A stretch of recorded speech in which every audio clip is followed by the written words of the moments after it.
On the job this morning, Memorial Day marked the unofficial start of summer, and that also means the start of vacation season. But a new survey from staffing firm Robert Half finds nearly 4 in 10 professionals don't plan to use all of their paid vacation time this year. Why is that? Well, we'll tell you why. Here this morning to break it all down for us is Joyce DeNoble with Robert Half in Providence. Good morning. Good morning. How are you? I'm good. I'm shocked. Nearly 40% aren't using their vacation time. Why are you finding that is? Well, there are a variety of reasons, but the top two by far are 38% said they wanted to save their vacation time for something else.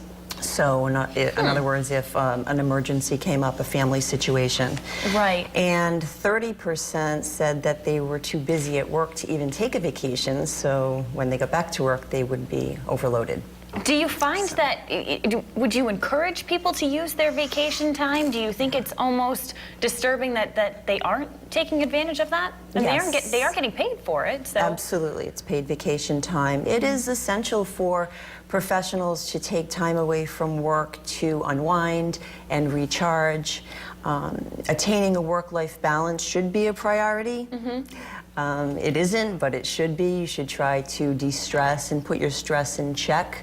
And it also should be a red flag for managers to really encourage their staff to take vacation, because the employee that thinks they're being really dedicated and not taking a vacation is really counterproductive. Studies show that taking a vacation will be proven more productivity and a happier employee. Yeah, you can really use that time to almost recharge and reboot and go at it accordingly. So if you are an employee then who's planning on taking vacation time, how can you plan accordingly so that way you know you're not bombarded with work when you come back? Right. You do want to anticipate potential problems and try to thoroughly assess your workload even a couple of weeks ahead of time if you can, before you leave, and try to develop a plan to address any outstanding projects that may require attention while you're gone. Designate a point person, so fill that person in as to your outstanding projects and what potentially may come up.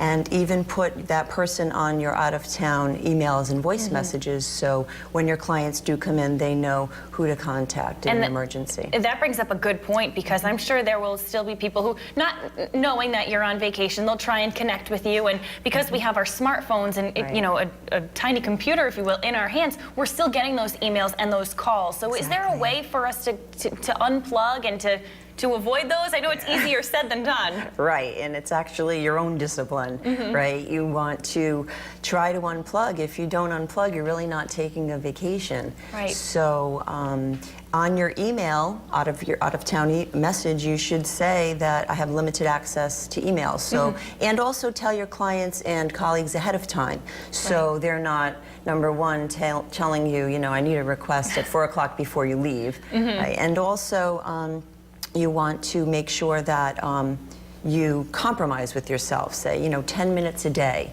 in the afternoon, just briefly go through your emails. Yeah.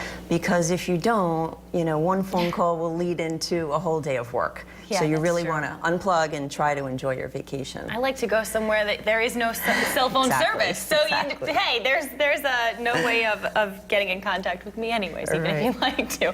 Thank you so much for joining us with all those tips. Use your vacation, people.